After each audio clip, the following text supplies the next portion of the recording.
Have you ever wondered what games you should keep or you should lose? Find out here at Purge Reviews. Tobago is getting to be a little bit of an older game, but still one of the most beautiful games ever produced. This game is wowzers how good it looks, and honestly probably stayed in my collection based on the component value more than the game. So one of the problems I have with the game is I love deduction games. I love them. The problem with this game is it probably needs an app. And I know that you're probably looking at this saying, well, I hate apps and board games. The problem is every time a card is played, game stops and you have to go around the board and kind of reduce down. Where could this be at? So it can't be here. And you kind of put down these little things of where it could possibly be. And you take them away as more clues come out. And it's just this process of playing a card, everything stops, and if the players themselves make a mistake, then things can be really off. And you can look at it and just miss something because you're humans. Where an app would be able to take care of that. But okay, now these are the spaces you have. I would almost like this game if the board was an app and you were playing cards and you programmed what card you put in and eliminated all the spaces for you. I feel like it just takes up too much time going through that process. And that's really the only flaw of the game, but it's a huge flaw to me. That just kind of killed it for me. I don't like that kind of downtime. I don't like that kind of human error in a game. It just doesn't interest me. You can take the human error out if you want to spend more time on the board. Okay, it's 2 away from a tree, but not by water, that kind of thing. Moving around the board I like. The components are fantastic. The rule set is pretty easy. Some of the scoring is a little wonky. I think this game should be re-released with an app integration. I think that it should be re-released with a streamlined rule set. And I think that it would really, really, really take off. Or I would just like to see an app version of this. I could totally get rid of this game and just play the app version and be very happy. This is probably not the review most of you were expecting. I think this game universally got praise. I think a lot of people like this game. And I do like what it brings to the table. It's just the implementation of it is just not for me. So this will be a purge for our family. We're going to have to get rid of this one. It's not going to be able to stay on these shelves any longer.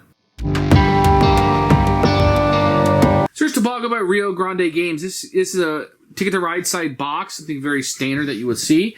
We have the rules when you pop in. We'll take a look at these in a few minutes. Right now, you have a custom insert you're going to have here. You're going to have some pieces for the board. You're going to have your little Hobbit cards that will be placed down in here. And you can see there's a little bit of storage in here. Probably wasn't made for this game, but definitely the shape was. You're going to have the actual board that you're going to have here. It's a puzzle piece that you'll put together. And this is some of the greatest components that you're going to see in a game. So these tiles are very, very thick. You're going to have these trees that were going to be up here. These are made out of wood, but man, they're fantastic to look at.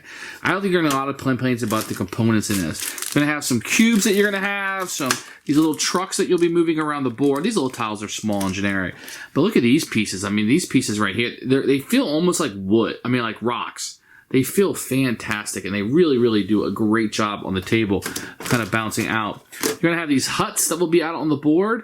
And this is really, really, really a great component-wise game, especially for the time period they came out. You're not going to get much better than this. So the first thing with the rules I'll show you is this setup and components. This will kind of go through setup and kind of how it works. Here's how you're going to read all of the clues when you're playing the game. This little piece of paper is fantastic as you're going through, but this is going to be the actual rule book that you're going to have here to tell you the object of the game. Now, it's going to open up, which I'm not a huge fan of. This will kind of tell you how the gameplay works, and then the treasures and how you do that. And then your cursed treasures, your amulets as you're going through, and then the powers that you have in ending the game. So these two combinations are really well. And this will be the actual rules. This will be kind of the setup and the components and a cheat sheet. Man, it's big too, right? This is back when they would give you these humongous things to sit on the table. I actually found the game fairly easy to play and to learn and to teach. It's a light game with great components and has that deduction into it. So to set the game up is fairly easy. You're going to have 4 of the treasure piles. You're going to put out the easy way is trees and the huts will go out. They have to be at least 4 spaces away, as do the statues, but the statues cannot be near any of the ocean tiles, and they need to be directly pointed at a location. You can take your car and you can put it out. And this is set up for a 4-player game, and that's going to be the setup of the game. Each player is going to draw 4 cards, 6 in a 2-player game. It's important to note that I'm just kind of placing these here for ease of being able to see on the camera, but each of these treasures is going to have one of these colored cubes next to it. which will signify which color cube and which treasure you're looking for. So what you're going to do on your turn is you're going to play one of your clue cards that will give you information about where the clue is. And you're literally going to choose the white one, the brown one, the gray, or the black. And when you play it down, so this one would say that the clue would have to be at least 2 spaces away from any kind of ocean that would be out there. So on your turn, you just play a card. You can play it to any one of these tracks that you want, the white, the brown, the gray, or the black. And this one would say that the treasure would be within 2 spaces of the ocean. So this one you couldn't play because it says it's not near the ocean, which would tell you that it would be within 2 spaces of an ocean spot. So this one over here says it's not in the largest ocean spot. And what you'll do is you'll be able to start narrowing down. So the black treasure is not in the largest ocean spot, which is this right now. And it's within 2 spaces of the ocean. So I can start narrowing down on the board where things will be. So let's further narrow this down. So it's not within 2 spaces of a statue. Let's say that continued to be added to the black. And that will start narrowing it down. And you can add a little space on the board. You can add these cubes just for visual representation. So we know it's not in the largest lake. It's 2 away from the ocean, within 2 of the ocean, but it's not within 2 of the statue. So we know that it isn't in any of these spaces because they're within 2 of the statue, right? Even though they are within 2 of the ocean. So this little area over here, all this area over here will be completely eliminated, and you're trying to deduce which spot on the board will become where that treasure is. And as you add more and more cards to it, you will be able to pinpoint where on the location that card is going to be. Now, there are a few rules when you add a card over here. First of all, it cannot contradict any clue card, so I couldn't play these 2 together because one of these says it's not within 2 spaces, and the other one says it is within 2 spaces. So you can't play a card that would contradict a card. And it must reduce to possible sight. So if you can't take, so as you add these cubes to the board, if you can't take off and limit and start to reduce down where it's at, then a card can't be played. And it also can't eliminate every space on the board. So it has to start narrowing it down where it's going to be at. If you choose not to play a clue card, you can start moving your ATV truck around the board. Now, the way he moves, he can move within the same terrain, and that's 1. So you're going to get 3 legs. Changing a terrain is 2, so this would be a 3 leg. Or let's say he was here and he wanted to go 1, 2, 3. On his next turn, he could go all the way over here for 1, let's say, and then he wanted to go all the way up here. It would be 2 to change and 3 all the way to reach up there. So that's how the ATV guy will move. Now, if you were able to narrow it down, the clues, onto one side of the space, and you're able to get your ATV to that space, then you can claim a treasure. So every time you play a card, you're going to put one of your little compasses on it. And when somebody's able to find the location, you're going to draw as many cards as a total amount of compasses. So if player 1 has 3 compasses and player 2 has 2, you will draw 5 from that treasure deck. 1, 2, 3, 4, 5. Player 1 would look at his 3 cards, and player 2 would look at his 2 cards. Then you're going to shuffle all the treasure cards together. You're going to take one additional one nobody has seen off the top of the deck, and you would shuffle them together.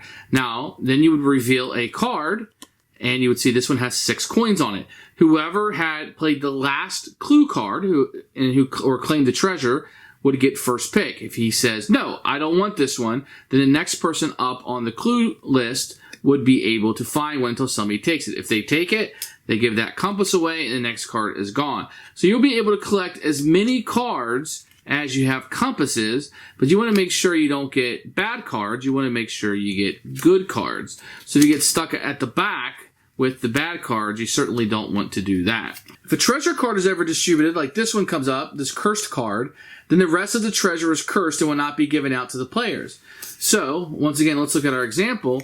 You know, you may take a look at 4, but I don't want 4, I want to go for 6. So the first player passes up on that. But it's 4, I don't want that, so he passes up. Curse comes out, even though he was the guy that got there, he gets nothing because he let the curse come out.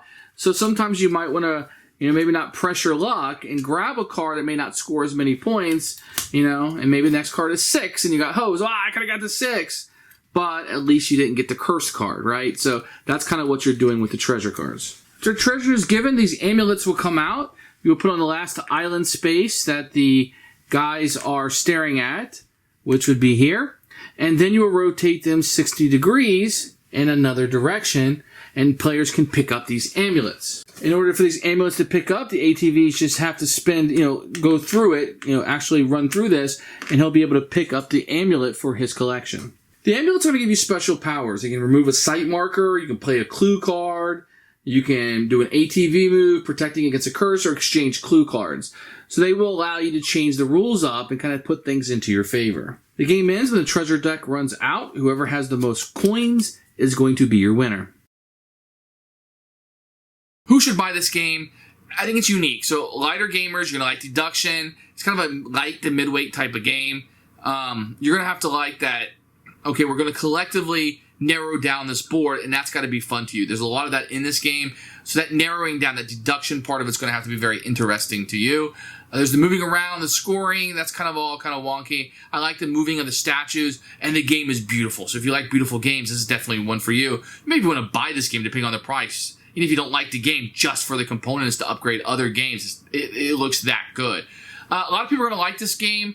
I went over in the conclusion, my big negative of it, I think it could be a universally loved game. It just has that little bit of fiddliness that's a little bit too much for me. It's going to be a Purge.